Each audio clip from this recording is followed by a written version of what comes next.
श्री वल्लभाधीश की जय। श्री गोसाई जी परम दयाल की जय। श्री गोकुल नाथ की जय।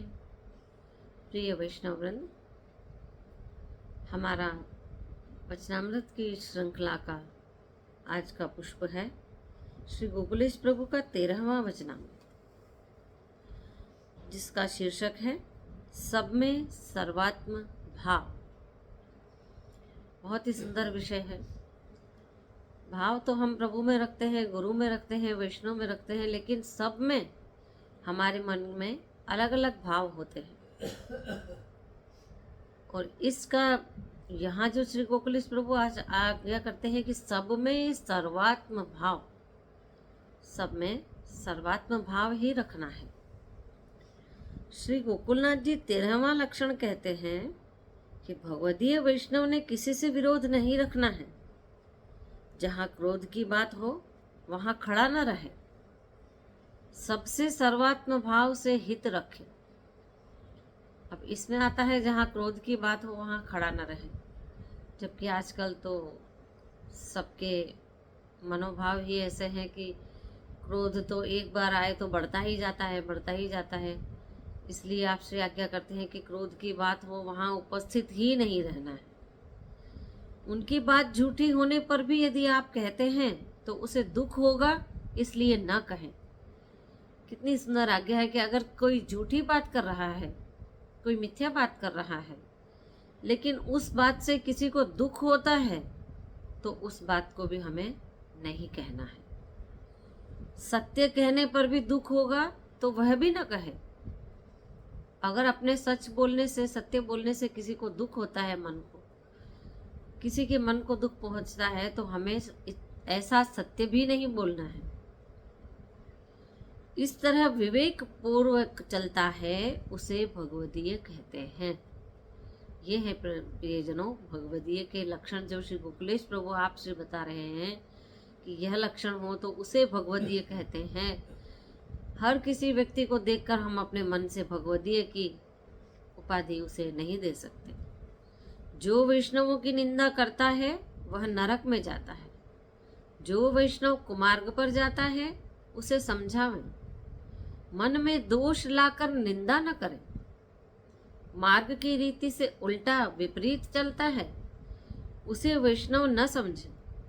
बड़ा पंडित हो, जानकार हो, लेकिन उसे अपने संप्रदाय का ज्ञान न होने से उसका संग दुखदाई है।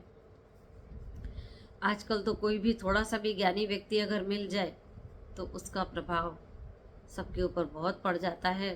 सब आपस में बात करने लगते हैं, ओहो ये तो कितना जानकार व्यक्ति है। लेकिन आप श्री आज्ञा करते हैं कि अगर ऐसा ज्ञानी व्यक्ति भी मार्ग की रीति से उल्टा चलता है, विपरीत चलता है, तो उसका संग न करें, उसका संग दुखदाई है। जो कम समझता है लेकिन पुष्टि मार्ग में तत्पर हो, उसका संग हितकारी है।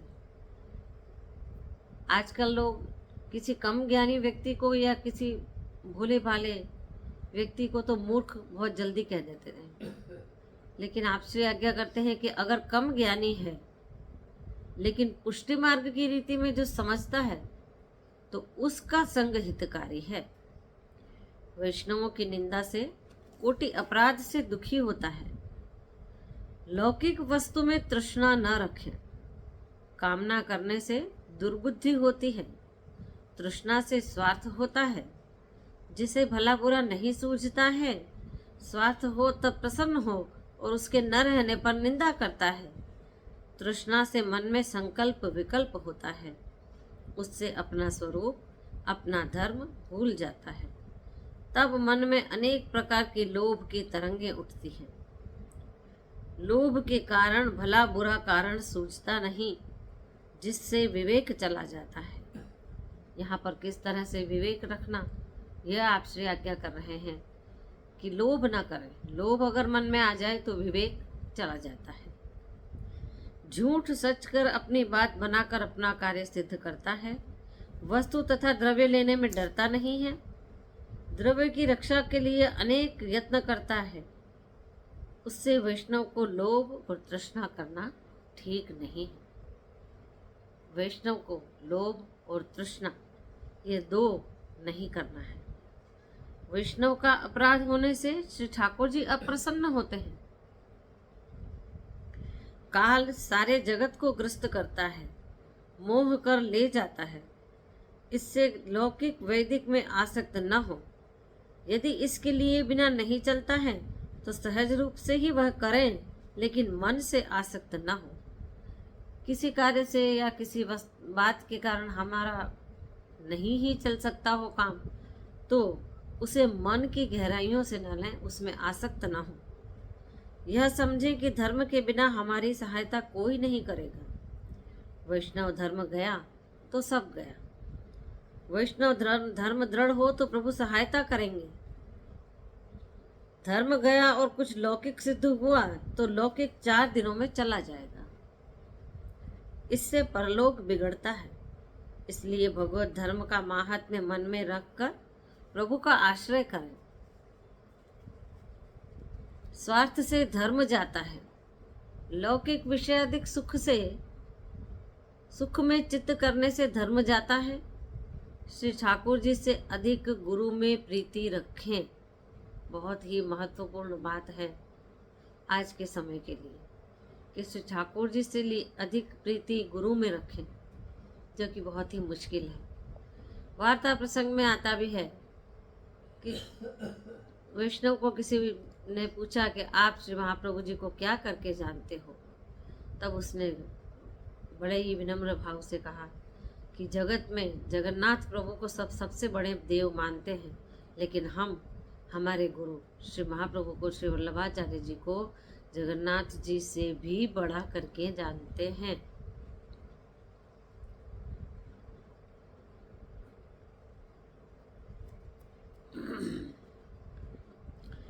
जो कुछ भी हुआ है उनकी कृपा से हुआ है, आगे भी इनकी कृपा से ही होगा।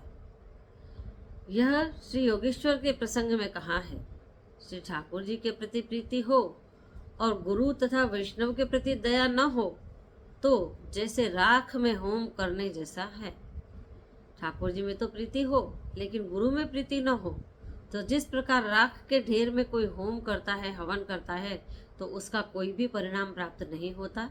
यह उसी के समान है। गुरु और वैष्णव का समाधान प्रभु अपना मानते हैं। वैष्णव से मिलकर अपने प्राण प्रिय श्री ठाकुर जी का स्मरण करने पर तथा मन में मनोरथ रखें कि श्री ठाकुर जी कब प्रसन्न होंगे। यह मनोरथ हमें हर पल रखना है कि मेरे श्री प्रभु मुझसे कब प्रसन्न होंगे। लौकिक कार्य में रुचि न रखें। इस तरह श्री गोकुलनाथ जी ने वैष्णव के प्रति शिक्षा दी है, जो कि इस शिक्षा में आज के इस वचनामृत में 13वें वचनामृत में बहुत ही सुंदर बातें बताई गई हैं, जिनका कुछ अपन ने विचार किया, जिसमें है गुरु में प्रभु से भी ज़्यादा भाव रखना, वैष्णव में सर्वात्म भाव रखना, वैष्णव गुरु और प्रभु में सर्वात्म भाव रखना। बहुत ही महत्वपूर्ण बातें हैं ये सब। इन्हें हम अवश्य अपने जीवन में विचार करके, इनका मर्म विचार के अपने जीवन में उतारेंगे और अवश्य ही इस पर विचार करेंगे। इसके साथ ही आज का यह वचनामृत यही संपन्न होता है। आगे का अपन अगले दिन करेंगे। चलिए अब अपन आश्रय का पद बोलते हैं। दृढ़ चरणन केरो भरोसो, दृढ़ चरणन केरो, श्री वल्लभ नख चंद्र छटा बीन, सब जग माझ अंधेरो भरोसो, दृढ़ चरणन केरो, साधन और नहिया कली में, जासो होत निवेरो, सूर कहा कहे द्विविध आधरो, बिना मोल को चेरो भरोसो दृढ़ चरणन केरो दृढ़ चरणन केरो भरोसो दृढ़ चरणन केरो। श्री वल्लभाधीश की जय। श्री गुसाई जी परम दयाल की जय। श्री गोकुलनाथ की जय।